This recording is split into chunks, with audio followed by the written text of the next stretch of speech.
আসসালামু আলাইকুম সম্মানিত শিক্ষার্থীবৃন্দ, গেম অফ স্টাডি এর তরফ থেকে আমি আবির স্যার সকলকেই স্বাগতম জানাচ্ছি খুবই গুরুত্বপূর্ণ ভিডিও আপডেট নিয়ে। তো আনুমানিক একটু সময়ে আমি নিজেও ব্যস্ত ছিলাম, যার কারণে নিয়মিত হচ্ছে আপডেটগুলো দেওয়া সম্ভব হয়নি, তার জন্য আমি অত্যন্ত দুঃখিত। ওকে, তো চিন্তার কারণ নেই, ইনশাল্লাহ কাজ শেষ করে ফেলেছি। তো এই আশা করি এখন নিয়মিত হচ্ছে আপনাদের আপডেটগুলো জানাতে পারবো।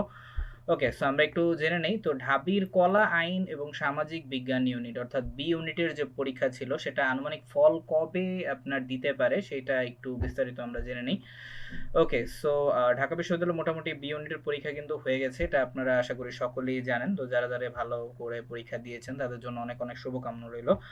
আর যাদের পরীক্ষা আশানুরূপ হয়নি তারপরেও ভরসা রাখতে পারেন। ওকে, আচ্ছা, বাট একবারে যারা চান্স পাবেন না তারাও হতাশ হওয়ার কিছু নেই। আরও লাইফে তো এখনই তো আর শেষ নাই সব কিছু, তো তাদেরও হচ্ছে এখান থেকে মোটিভেটেড হবেন। ওকে, আচ্ছা, তো বলা হচ্ছে যে ঢাকা বিশ্ববিদ্যালয়ের অর্থাৎ ঢাবি 24-25 শিক্ষাবর্ষে কলা আইন এবং সামাজিক বিজ্ঞান ইউনিটের আন্ডার গ্র্যাজুয়েট প্রোগ্রামে ভর্তি পরীক্ষার ফলাফল কবে প্রকাশ করা হবে তা এখনো নির্ধারণ হয়নি। তবে আগের মতো নির্ধারিত সময়ের মধ্যেই এই ফল প্রকাশ করা হবে বলে সংশ্লিষ্ট সূত্রে জানা গেছে। আর এবার এককভাবে এই ইউনিটের ফল প্রকাশ হওয়ার সম্ভাবনা বেশি। ঠিক আছে, আর জানা গেছে যে এই যে আগের একাধিক শিক্ষাবর্ষে কয়েকটি ইউনিট মিলে একসঙ্গে ফল প্রকাশ করা হয়েছে, তবে এবার ইউনিটগুলো পরীক্ষায় অনেক দিনের গ্যাপ থাকার কারণে মূলত কলা আইন ও সমাজবিজ্ঞান ইউনিটের ফলাফল প্রকাশ করা হতে পারে।